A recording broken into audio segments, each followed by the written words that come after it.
Hey folks, this is Jerid from Echo Blades, and welcome to another Triple T Thursday. For those just joining us, that's Tools, Tips, and Talk, where we'll discuss info for the knife maker.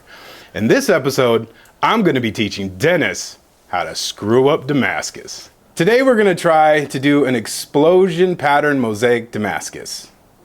Let's go down to the table. All right, folks, let's talk about explosion or star pattern mosaic. And the reason I got both names here is really the way you start the billet. If this was an explosion pattern, we would typically start it with something like this. And this dark band in the center or offset, this would actually form part of our explosion. And sometimes you have another dark band like this. And this looks like an explosion kind of radiating out from the center. And you guys will see more when I get into the graphics. We kind of did this on a whim, Jerid and I, because he already had a billet stacked up that was pure alternating layers. So this one is more like star pattern instead of explosion. It's still going to look cool. It just won't look like an explosion radiating out from the center. All right, Jerid, make sense? Absolutely. All right, let's do it. We started this project with Jerid cleaning up all the steel on the surface grinder to remove all the mill scale. We stacked it up, and then we actually decided what we were going to make. And just a note here, Jerid is doing all the work, all the forging, all the grinding. I'm just telling him what to do. You know, so if he screws up, it's on him. The graphing in the corner is what we started with. We spent a few heats just forge welding this together. Then we start shaping it down and just making it a little longer.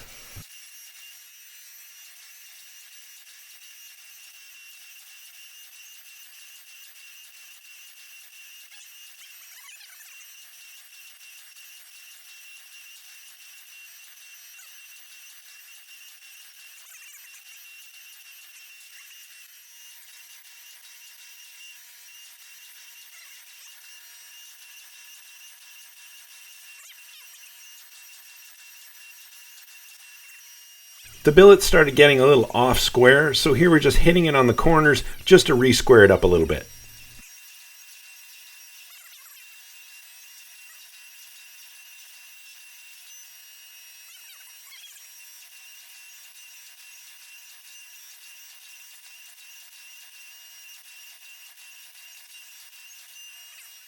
Now that we've stretched it out, it looks more like the graphic here.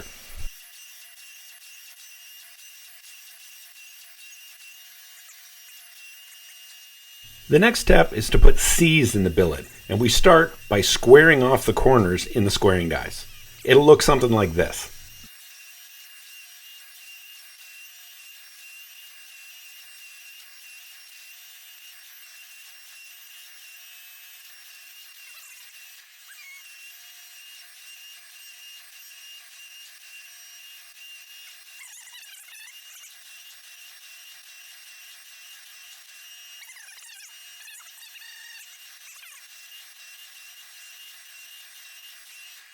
Now that we're done re-squaring the billet, we're going to turn it 90 degrees, and then we're going to start to press it into a bar.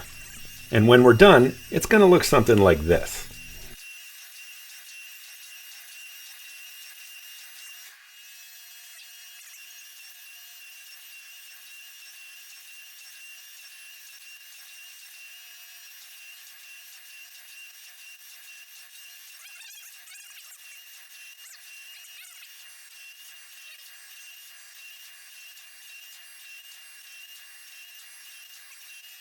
We're going to be cutting this up and restacking it, so we need to make sure we get enough length that we can cut this up into 4.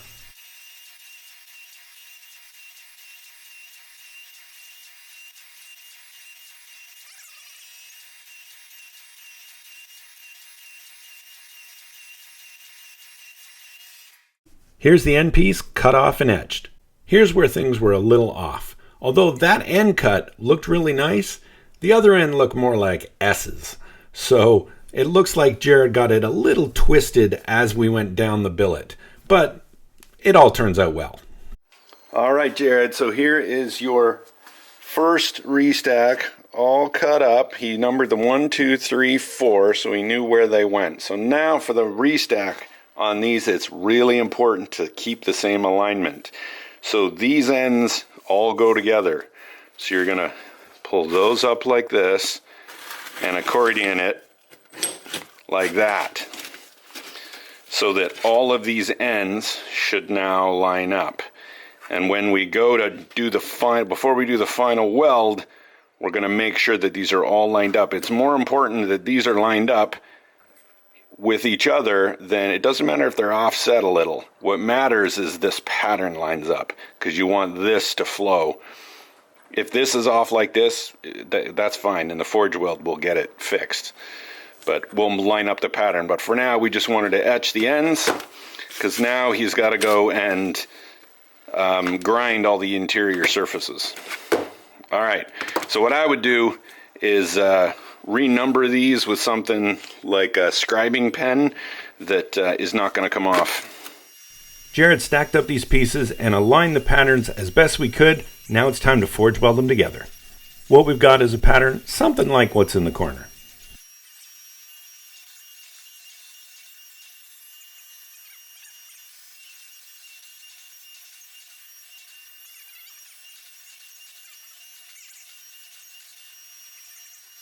We're going to forge weld this together and draw it out and make it into a square.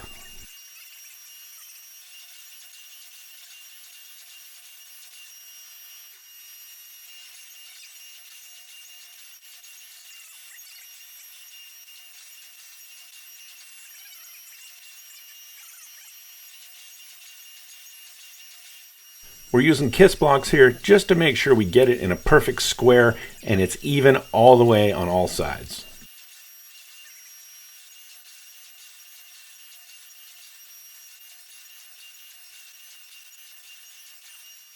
Just a reminder, folks, all the steel for this project was purchased at Maritime Knife Supply. They have all the steel and all the knife supplies you need. There's a link down in the description.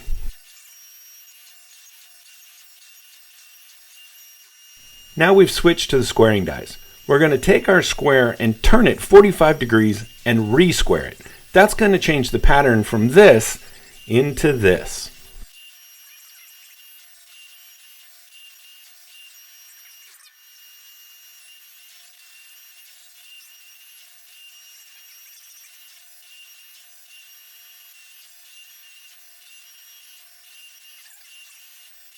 I wanted to pause it here just to show you another issue.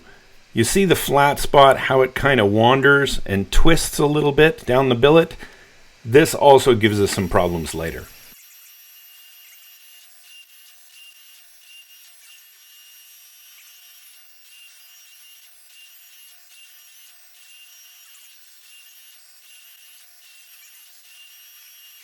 Now that we have the billet re-squared, we're going to get some length out of it because we need to cut this up into 4 to get ready for the 4-way.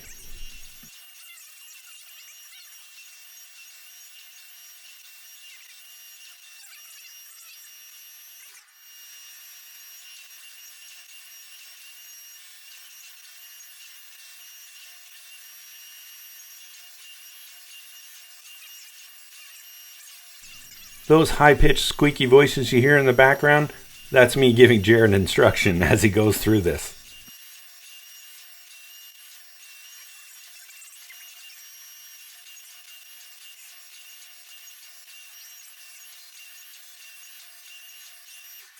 One more pass with the long dies at a bit of a lower temperature, and that'll give us those nice sharp corners. Here's what we should end up with.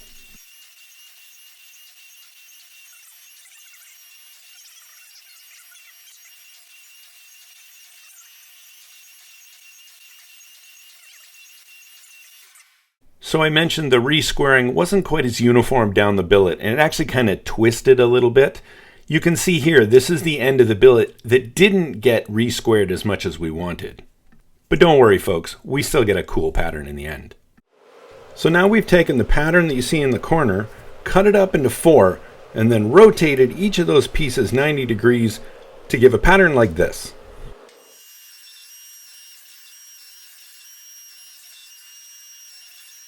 Now we're just going to forge weld those together draw them out again into a long square bar because we're going to 4-way it again.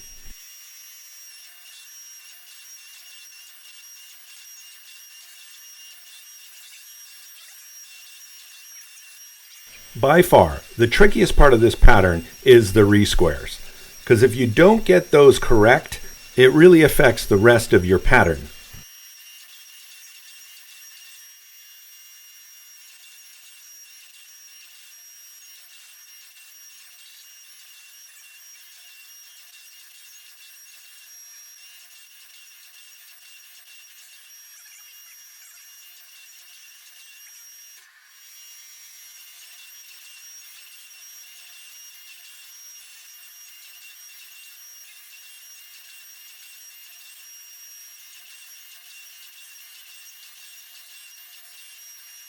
Now it's just the long process of drawing this out to about a 3/4 inch square bar.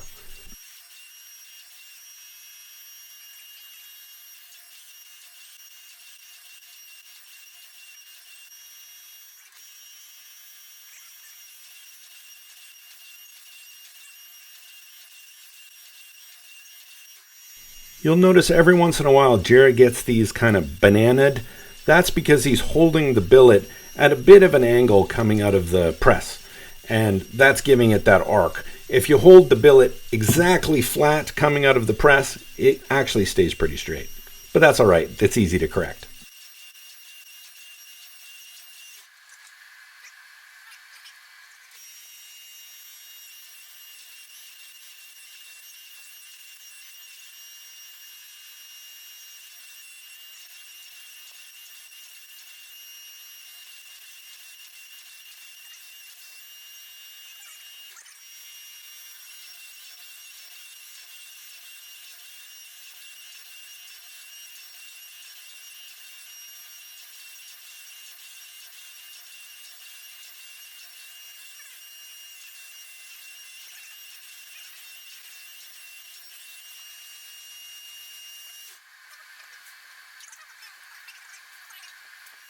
One final run through the long flat dies, squaring up the corners. We're almost done with this forge session.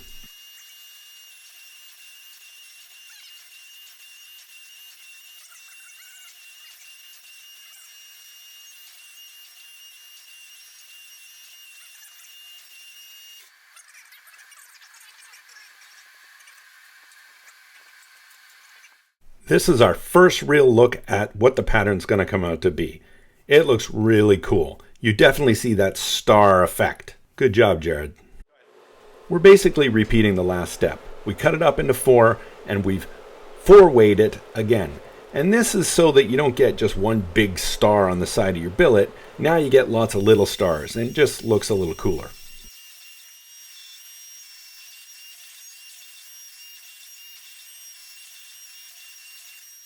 After we're sure this is forge welded together, Jerid's going to form this into kind of a rectangle. Remember, the pattern is on the end of the billet, and we need to tile it. I did a really good description of this in last week's video, so go check that one out. I'll put a link up here in the corner.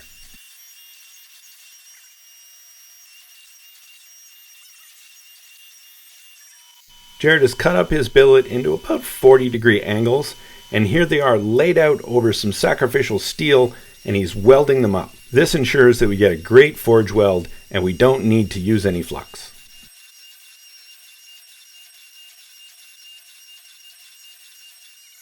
Those slices were about a 1/2 inch thick. Now we're trying to reduce that down to about half of that.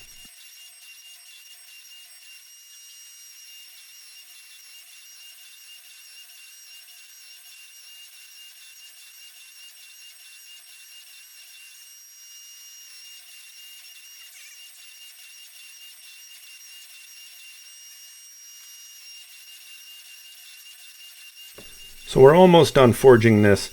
After this, Jerid's going to use the surface grinder, grind off all of that sacrificial steel. We actually took it back into the forge for another forging session just to thin it out a little more, but here comes the final reveal.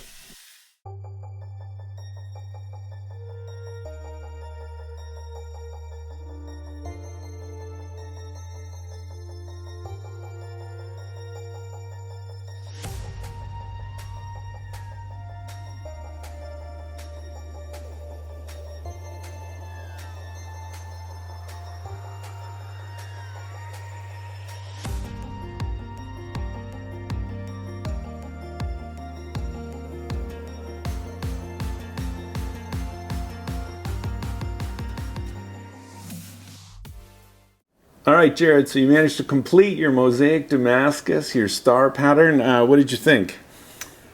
A lot of fun, a lot of work.